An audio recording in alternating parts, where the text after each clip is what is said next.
계속해서 대전, 세종, 충남 소식입니다. 수능이 코앞으로 다가오면서 방역에 초비상이 걸린 가운데 천안에서 우려하던 사태가 터졌습니다. 천안의 한 입시학원에서 코로나19 집단 감염이 발생해 많은 수험생들이 치료를 받으며 지정 병원에서 시험을 치르게 됐는데요. 위드 코로나 시행 이후 사회 활동이 늘면서 일상 공간 곳곳에서 연쇄 감염이 이어지고 있습니다. 고병건 기자가 보도합니다. 천안의 한 입시 전문 학원. 지난 12일 저녁 이 학원 수강생 1명이 코로나19에 확진된 뒤 수험생과 직원 138명에 대한 전수검사가 진행됐습니다. 그 결과 지금까지 수험생 20명이 확진 판정을 받았습니다. 이들은 수능 지정병원인 천안의료원의 17명, 주소를 아산해둔 3명은 홍성의료원으로 각각 옮겨져 치료를 받고 있습니다. 수능 시험도 해당 병원에서 치르게 됐는데 각 병원에선 병실마다 2, 3인씩 시험을 치르게 되며 USB 파일을 통한 듣기 평가와 학생용 책상, 의자 등이 구비됩니다. 조금씩 달라질 수 있어서 선택 과목에 맞춰서 일단 병실을 좀 지정을 하고는 있거든요. 애들이 이동을 할 수가 없어서. 교육당국은 음성이 나온 다른 수험생들에 대한 관리에도 나섰습니다. 해당 학원에서 음성이 나온 110여 명 가운데 백신을 맞지 않았거나 접종 후 15일이 지나지 않은 수험생들은 자가격리자로 분류돼 별도의 고사장에서 시험을 치르게 됩니다. 교육당국은 추가 확진자가 나오면 인원이 포화 상태인 천안 대신 홍성과 서산, 공주의료원에서 시험을 치르게 할 계획입니다. 자가격리자라든지 수동감시자 중에 확진자가 발생을 하게 되면 바로 병원 시험장에서 시험을 보는 방식으로 준비가 다 있습니다. 대전에서는 유성 복명동의 사우나에서 시작된 집단 감염이 서구의 한 정형외과 병원으로 번졌습니다.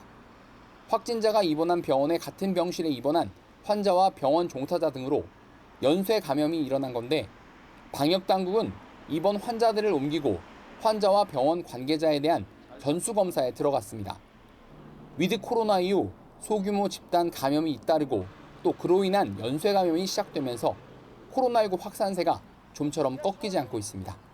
MBC 뉴스 고병건입니다. 수억 원대의 자동차 보험 사기 일당이 또 붙잡혔는데 조직폭력배까지 대거 연루된 것으로 조사됐습니다. 이들은 사기 행각에 가담하라며 조직원을 압박하고 일부 피해자들을 협박해 빠른 보험 처리를 강요했던 것으로 경찰 조사 결과 드러났는데요. 특히 차에 타지도 않은 타인의 명의로 보험금을 손쉽게 타내는 등 허술한 보험금 지급 처리도 문제였습니다. 보도에 윤흥선 기자입니다. 대전 대덕구의 한 도로. 승용차가 좌회전을 하던 중 자신의 차로를 침범하는 SUV를 그대로 들이받습니다. 또 다른 상황에서는 한 차량이 응급 상황에 경광등을 켜고 차선을 바꾸려던 구급 차량을 추돌합니다. 모두 차선 변경 차량과 추돌하면 보험금 지급을 위한 과실 비율 산정 시 유리하다는 점을 노린 고의 사고였습니다. 지난 2017년부터 4년 동안 101차례에 걸쳐 고의 사고로 6억 원 상당의 보험금을 받아낸 87명이 경찰에 검거됐는데 이들 중엔 대전과 경기 지역 5개 조직폭력배 일당들도 포함됐습니다. 조직폭력배 소속 피해자들은 보험 사기를 원치 않는 조직원 등을 압박해 보험 사기 행각에 가담하게 한 것으로 알려졌습니다. 심지어 피해자들을 협박해 빠른 보험 처리를 강요하기도 했습니다. 북같이 생겼더라고. 아유 그냥 무신됐구만. 이들은 보험금을 많이 타내기 위해 여러 명이서 한 차량에 탄 뒤에 사고를 내기도 했는데 상습적으로 사고를 내면 의심을 받을까 봐 다른 사람의 명의도 수십여 차례 도용한 것으로 알려졌습니다. 피의자들은 사고 접수 시 상습 의심을 피하기 위해서 타인 명의를 도용했는데 이때 보험회사에서 별도로 본인 확인 절차는 없었다고 진술하고 있습니다. 사고 발생 시 보험사에 전화로 이름과 주민번호만 대면 피해자로 등록하고 보험금을 지급해주는 허술한 제도도 문제였습니다. 피해가 정확히 있었는지 없었는지 확인하고 그 피해에 걸맞는 손해배상을 해줘야 되는데요. 일찍 합의하는 데만 급급해서 그러다 보니까 피해자 본인 여부도 확인하지 않는 그런 문제점이 있는 것 같습니다. 경찰은 도로주행 시 신호나 차선을 준수하고 보험 사기가 의심될 경우에는 경미한 사고라도 반드시 경찰에 신고해달라고 당부했습니다. MBC 뉴스 윤웅성입니다. 국가우주위원장을 맡고 있는 김부겸 국무총리가 오늘 대전 항공우주연구원을 찾아 국가우주위원회를 주재했습니다. 김 총리는 회의에서 지난달 누리호 발사를 통해 우리나라가 짧은 우주 개발 역사에도 세계 7번째 1톤급 이상의 대형 위성을 스스로 발사할 수 있는 능력을 갖춘 나라가 됐다며 우주 비즈니스 시대에 발맞춘 우주 산업 생태계 조성에 정책 역량을 집중하겠다고 말했습니다. 박병석 국회의장이 국회 세종시대를 연 공로를 인정받아 명예 세종시민이 됐습니다. 박 의장은 의장 집무실에서 이춘희 세종시장으로부터 명예 시민증과 감사패를 받았으며 이를 국회 세종이사당 완성을 위해 최선을 다해달라는 뜻으로 생각하겠다며 감사를 표했습니다. 박 의장은 국회의장 가운데 처음으로 개원사를 통해 국회 세종이사당의 필요성을 언급했으며 지난 9월 여야 합의로 세종이사당을 짓는 내용의 국회법 일부 개정 법률안이 통과되도록 중재해왔습니다. 국내에서 가장 길고 깊은 해저터널인 보령 해저터널이 착공 11년 만에 개통을 앞두고 있습니다. 보령 대천항에서 태안 안면도까지 90분이었던 이동 시간을 10분으로 단축시켜 주민 생활은 물론이고 관광객 유치에도 큰 도움이 될 것으로 기대가 되는데요. 개통을 앞둔 보령 해저터널에 이승섭 기자가 다녀왔습니다. 보령시 대천항 인근 도로. 서해를 1km 앞둔 지점에 여느 터널과 유사한 보령 해저 터널의 입구가 보입니다. 터널 안으로 진입하면 경사가 5도가량인 완만한 내리막길이 펼쳐집니다.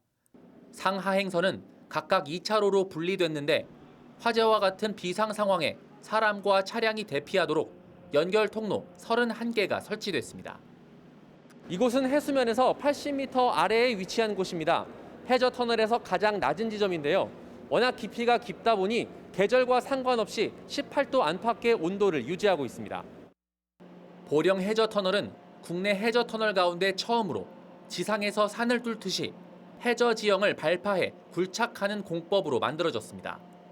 4,000일 넘게 바다 아래를 파내려간 끝에 국내 최장이자 세계에서 5번째로 긴 6.93km의 해저 터널이 완성됐습니다.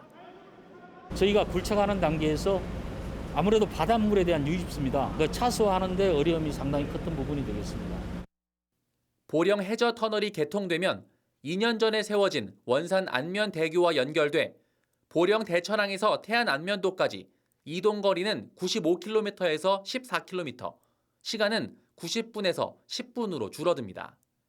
충남도는 보령 해저 터널 개통을 계기로 오는 2025년까지 관광객 4천만 명 유치를 목표로 해양 레저 산업을 육성하는 등 체류형 관광 자원을 개발하겠다고 밝혔습니다. 레저와 관광을 즐기고 지역 주민의 소득이 증대하고 지역 경제가 살아나며 이는 다시 더욱 세련되고 품격 있는 서해안 신관광 벨트를 구현할 것입니다. 보령 해저 터널은 오는 30일 개통식에 이어 다음 달 1일부터 일반 차량의 통행을 시작합니다. MBC 뉴스 이승섭입니다.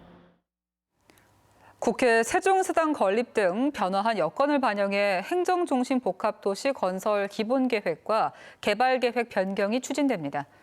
행복도시건설청은 국회 세종시당 건립에 따라 추가된 도시기능, 예정지역 해제, 특별관리구역 지정, 공동주택 13,000가구 추가 공급 등 변화된 여건 등을 검토해 기본계획과 개발계획에 담기로 했습니다. 특히 도시건설 완성 단계인 2030년까지의 도시건설 3단계 진입을 계기로 국가기능과 도시기능이 조화를 이루는 행복도시 완성 단계에 필요한 비전을 제시한다는 목표입니다. 침수와 가뭄, 지하수 고갈과 함께 도심 열섬 문제를 해결할 수 있는 해법, 바로 빗물에 있는데요. 30년 넘게 아스팔트와 시멘트로 덮여있던 대전 둔산동 샘머리 공원이 큰 잔디밭을 갖춘 물순환 테마공원으로 탈바꿈했습니다. 공원이 빗물 4천여 톤을 저장하는 빗물 저장소 역할을 하는 건데요. 환경단체들은 원도심에도 충분한 공원 공급 사업이 이루어져야 한다고 지적하고 있습니다. 김태욱 기자입니다. 지난 1988년 대전의 첫 신도시격인 둔산동에 조성된 샘머리 공원. 대부분 아스팔트와 콘크리트로 포장돼 녹지 공간 부족과 함께 여름이면 도심 열섬 현상까지 불러왔습니다. 샘머리 공원이 물순환 시범 사업을 통해 대형 잔디밭을 갖춘 물순환 테마공원으로 재탄생했습니다. 자갈 위에 식생 토양을 얹고 물이 잘 빠지는 마감재를 사용하는 등 저영향 개발 방식으로 새롭게 조성된 샘머리 공원은 이제 최대 4,357톤의 빗물을 저장하는 도심 물탱크 역할을 맡게 됩니다. 그전에는 여기가 너무 딱딱한 아스팔트에다 콘크리트였고 비가 오면 군데군데 물이 안 빠져서 되게 불편했는데 환경 친화적이고 물이 소중한 걸 알게 해주는 그런 시설로 바뀌었다는 게 너무 놀랐고요. 대전시는 물순환 시범 사업의 1단계인 샘머리 공원을 시작으로 내년 10월까지 서구 둔산 월평동 주요 도로와 공원, 공공기관의 빗물 침투 시설 등을 설치해 물순환 도시 조성 사업을 마무리할 계획입니다. 이번에 이런 물순환 도시 기능을 통해서 지역 도시 내에 홍수 등 재난도 피하고 또 자연 생태계도 보존해서 탄소 중립 사회로 가는 데 크게 기여할 것으로 기대합니다. 민선 7기 공약 사업이지만 원도심과의 형평성은 다시 도마 위에 올랐습니다. 환경단체들은 대전천 주변 원도심과 동구 지역에 대한 충분한 검토 없이 서구 지역에만 큰 예산이 투입됐다며 자칫 공원 조성에서조차 동서차별이 가속화될 수 있다고 우려했습니다. 대전시 전체적으로 물 순환이 필요한 지역이 어딘지, 어디가 순환이 안 되고 있는지 이런 평가 작업들이 좀 먼저 있어야 되고 그런 과정들이 없었다. 친환경 생태도시 조성은 비단 특정 지역뿐만이 아닌 대전시 전체에 해당하는 과제인 만큼 충분한 사전 검토와 균형감 있는 사업 추진이 필요하다는 지적이 힘을 얻고 있습니다. MBC 뉴스 김태욱입니다. 전국적으로 요소수 부족 사태가 이어지는 가운데 4톤 분량의 요소수를 밀수입하려던 업자들이 세관 당국에 적발됐습니다. 관세청은 지난 12일 중국에서 인천항으로 반입되는 일반 화물들에 뒤섞어 신고 없이 밀수입하려던 요소수 10kg짜리 통 400여 개를 적발하고 관련자를 조사 중이라며 앞으로 관련 통관 검사도 강화할 계획이라고 밝혔습니다. 오늘 오전 9시 20분쯤 대전시 도안동 옥녀봉 내거리 인근 도로에서 SUV가 인도를 넘어 도로 아래로 추락했습니다. 이 사고로 30대 운전자와 동승자 등이 목과 다리 등을 다쳤고 버스를 기다리던 시민 한 명도 가벼운 상처를 입고 병원에서 치료를 받고 있습니다. 경찰은 주변 CCTV 등을 토대로 정확한 사고 경위를 조사하고 있습니다. 지난달 초 아르바이트를 마치고 새벽에 귀가하던 여대생을 만취 상태에서 차량을 몰다 치어 숨지게 한 30대 운전자에게 검찰이 법정 최고형을 구형했습니다. 대전지검은 특정범죄 가중처벌법상 도주치사 등의 혐의로 기소된 38살 조모 씨에게 무기징역을 선고해달라고 재판부에 요청했습니다.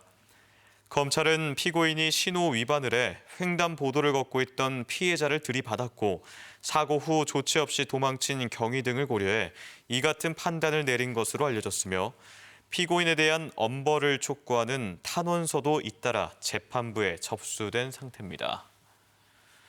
대전지법 형사 11부는 지난 6월 아내와 함께 술을 마시다 아내를 마구 때리고 흉기로 휘둘러 숨지게 한 혐의로 기소된 57살 A씨에게 징역 18년을 선고했습니다.